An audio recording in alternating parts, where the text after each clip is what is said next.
Topic for today is the attitudes of true discipleship. Um, a few months ago, I was reading this book. It was a biography of a saint. And in that book, the saint quotes another saint, and he says, "You are where your mind is.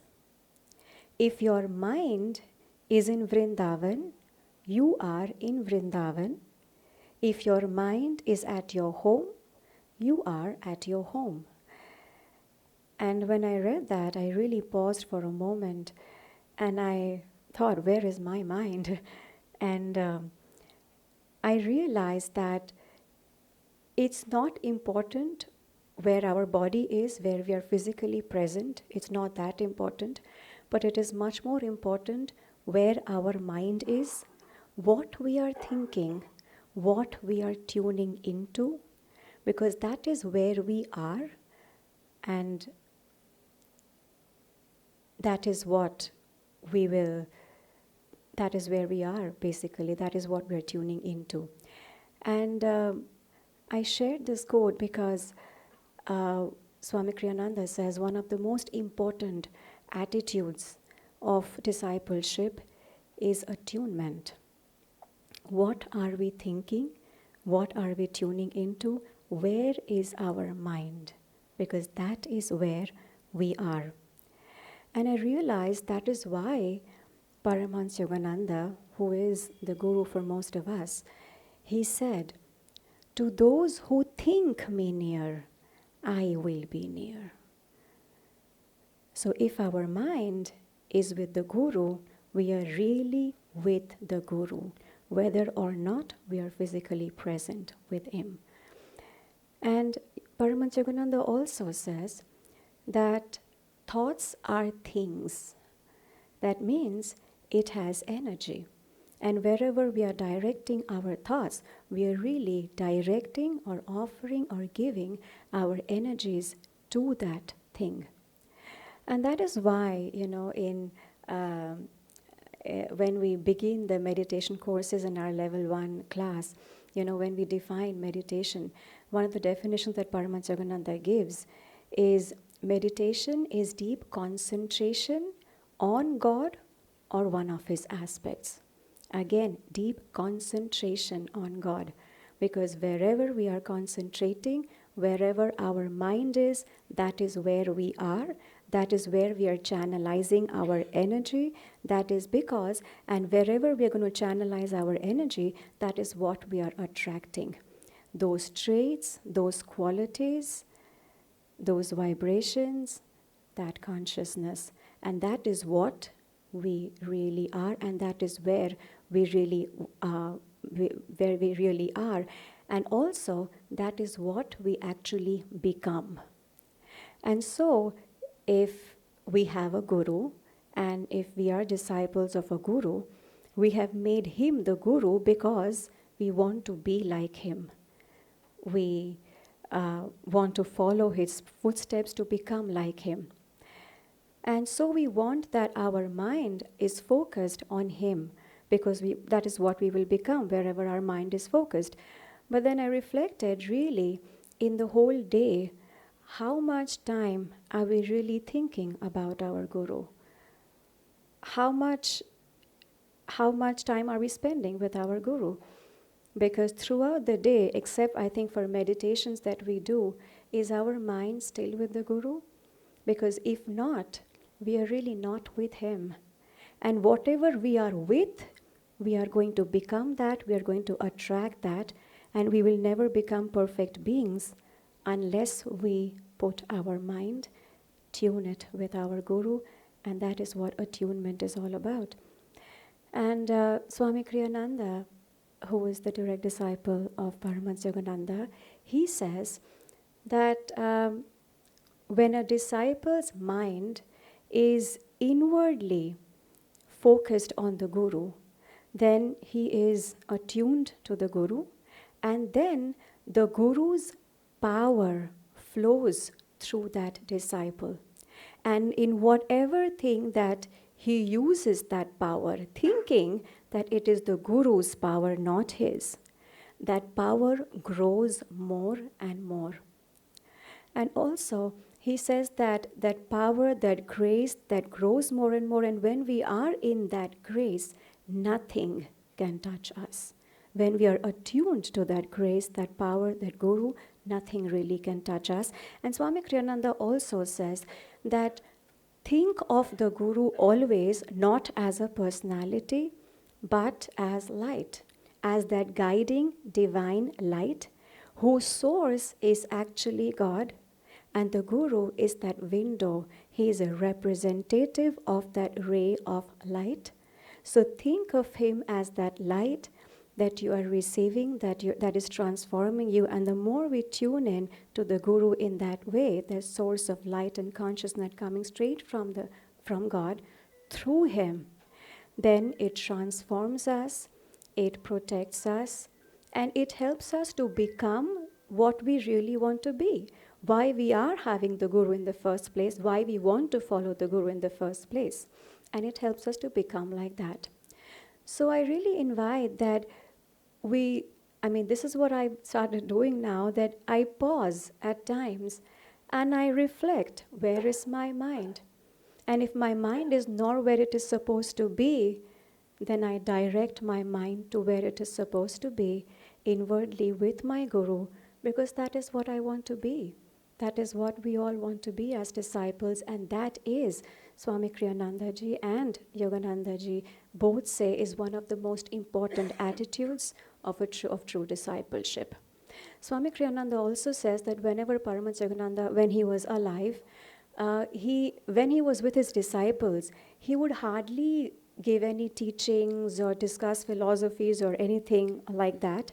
He was mostly silent when he was with his disciples, and he always told them to be in tune with him, to always develop that intuition, that attunement. And he always said, try to feel my vibrations, try to tune into my consciousness, because the guru's consciousness is tied to God's consciousness. The guru's state of mind or consciousness is omnipresence, is infinite, tied to that infinite source. And if we're tuning into his consciousness, his vibrations, then we're actually tuning into that omnipresence and that infinite source of consciousness. And so Paramhansa Yogananda always encouraged that whenever he was with his disciples, always to develop attunement, and to take from him whatever, to receive from him through this attunement, through his vibrations. So let's really, I would invite that we really see where our mind is, what we are tuning into, what our thoughts is, because that is where we are, and that is what we are going to become ultimately. Another, attitude that I was thinking, and which the masters and Swamiji really emphasize, is service. He says that service, it not only helps us, of course, to transcend our ego consciousness, and Paramhansa Yogananda also said that to be in tune with me, serve my work. Because Swami Kriyananda says that when we serve our Guru, when we give that service to the Guru, then our consciousness gets transformed. Because our consciousness becomes more increasingly creative, more aware, more awakened, and only with that transformed consciousness, we will be ultimately able to feel or tune into the spirit in the divine consciousness. And also Swami Kriyananda says that if we are only taking in or receiving from the Guru without giving, it doesn't close that circuit. It doesn't complete that circle. Because when we are giving to the Guru, it actually opens us more and more to his grace, to his vibrations, and the more we can receive from him, the more grace, more power we can receive from him, and more protection, more guidance. And then we see that our life and we ourselves are always protected with that grace and with that guidance.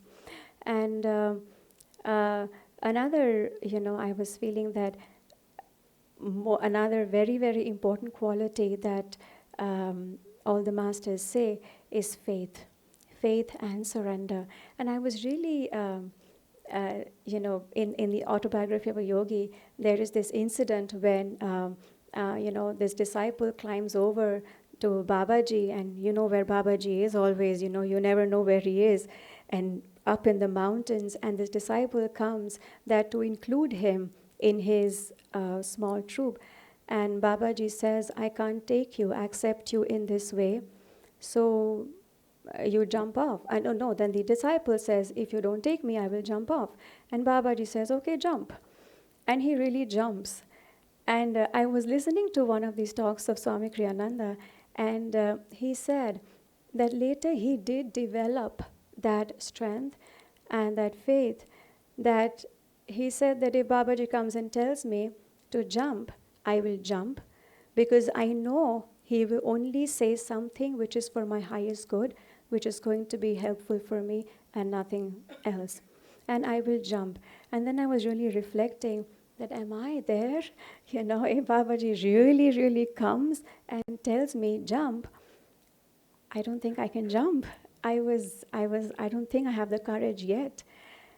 And if we don't have the courage yet, that means our faith is not yet established. That means we have not yet surrendered to the Guru, and that means that we have not given our unconditional obedience to the Guru as yet. And I would like to share also, there was an incident in Paramhansa Yogananda ji's life. He was giving this lecture, and one of the American businessmen, he comes and tells him after the lecture, oh, you are a great salesman. And then the master replies that, yeah, and that is because I have sold myself first. And that is what is needed, and that is what is a very strong, powerful attitude of true discipleship, that have we sold ourselves? He sold himself to the Guru, and he became a master. Have we sold ourselves to our Guru or not? And hence I thought that these are some important attitudes that we can really ponder upon, that where is our mind? Where are we? Are we with our Guru? Because that is what we're going to become. And are we serving the Guru? Because if we are not, then Swami Kriyananda says that whatever we are receiving, it gets bottled up and we stop growing. We don't grow, we only grow if we can channel it, if we can serve. And he says it is that ray that is coming from God and represented by the Guru, and that channel has to move on. It is like a relay, and we can't bottle it up. We have to move that channel on. So are we serving? And also, has our faith been established? Are we ready to jump off the cliff? If Babaji tells us. If we are not, then we still have to put that effort. In 1949, one day, Paramhansa Yogananda instructed young Swami Kriyananda to stand outside the Hollywood church after Sunday service and shake hands with people who are leaving. The first time he did, after that he felt so drained of energy, completely exhausted, and he even felt dizzy. So he went to Yoganandaji and said, "Sir, I don't think I'm ready for this job." And then Yoganandaji said, "That is because you are thinking of yourself. think of God, and you will feel His energy flowing through you. And it worked. On the following Sunday, he again stood outside of the church, but holding on to the thought of God and shaking hands with everyone. And he felt uplifted, energized. Similar things happen to us. For example, let's think of healing prayers. If we are thinking of, I'm sending healing energy, then you probably are tensed and you will feel exhausted. But if we do it with the thought of God, with the thought that cosmic energy, or Divine Mother's energy is flowing through me, then you're relaxed, you're open, you feel uplifted afterward. We are not the one who's doing it. We are not the one who's making things happen. Swami Kriyananda once when he was in Yoganandaji's ashram, there was a period of time when he was chanting a lot to Divine Mother, night after night. And he felt he was being transformed inwardly.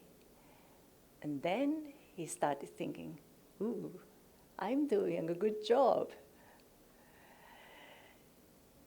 Then one day, someone told him that, Yoganandaji was saying that, look how I have changed Walter.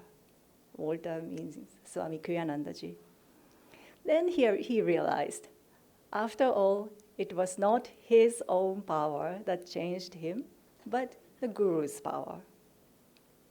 Now, what is our part in this equation as a disciple? In order to draw the Guru's power, Guru's grace, as Sachi was saying also, and the affirmation, we have to open ourselves. We have to let go of the thought that I am doing it. We have to use our own power, yes, but that power is to be used to open ourselves and to humbly admit that we are nothing in front of God and God-realized gurus. I'm sure many of us had this experience that in our life, there comes a point when we realize that we cannot move forward without the help of the wise. That happened to me too. I wanted to change my life, change myself desperately, but then I knew I needed, in order to be happy, I wanted to be happy. But then at the same time, I could see that I didn't have enough wisdom, enough capacity to change myself.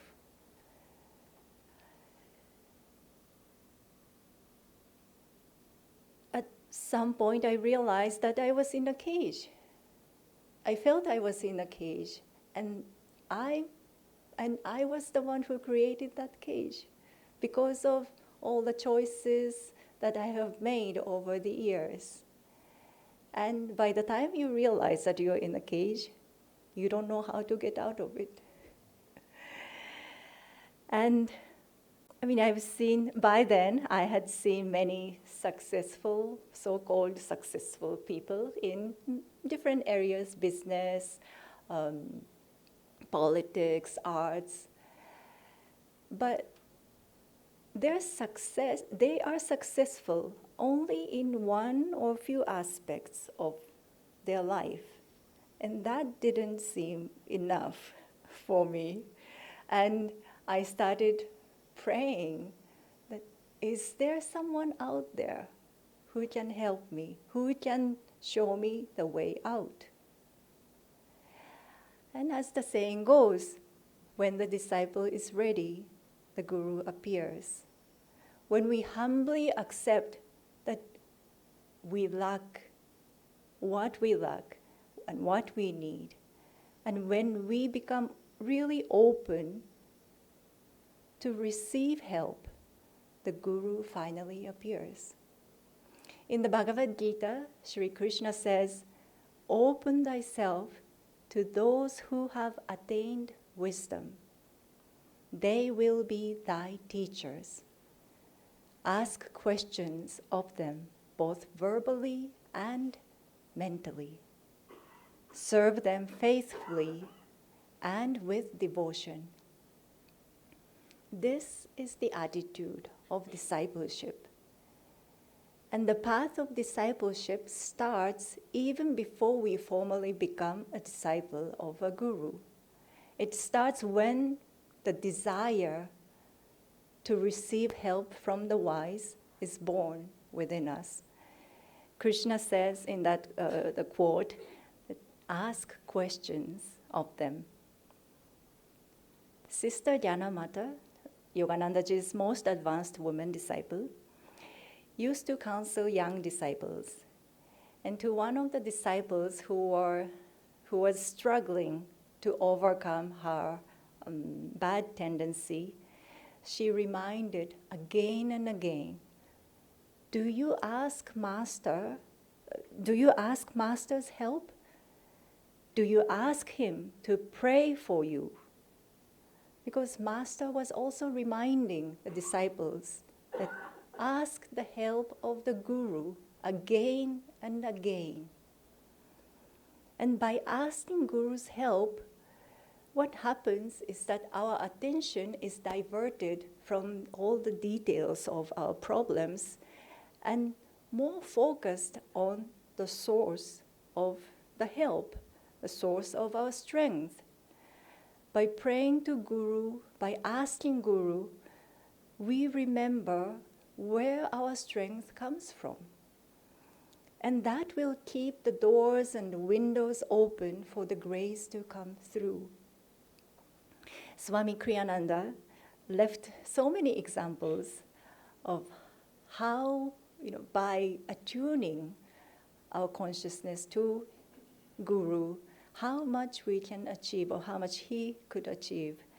In one of the incidents, he had to write a book in a very short period of time. And he said to Master Yoganandaji, I can't possibly do this. You have to do it. But he didn't just wait and wait for help to come. He jumped into writing. Even though he didn't have fully planned everything, he started, knowing that the Master's help will surely come. And it came. And after he could finish the book in time, and people said that's the best book he had ever written by that time. And also Sachi was saying, to be in tune with our Guru in every aspect, in every act of our life. And that reminded me of one of Master's poems.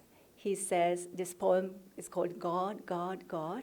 And he says, in waking, eating, working, dreaming, sleeping, serving, meditating, chanting, divinely loving, my soul will constantly hum, unheard of any, God, God, God. I'll just end with one more quote from Sister Janamata. She wrote in one of the letters that she wrote to Yoganandaji, she said, "A spring of devotion flows ceaselessly from my heart to you in an unbroken stream.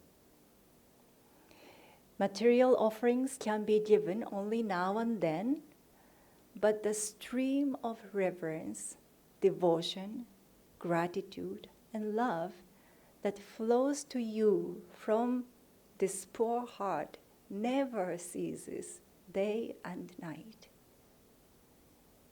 And isn't it a beautiful imagery and a reminder that whatever we do, wherever we go, can we keep that unbroken stream of devotion to our Guru, to God?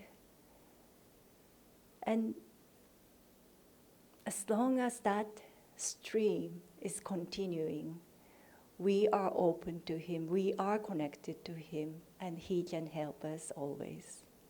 Jai Guru.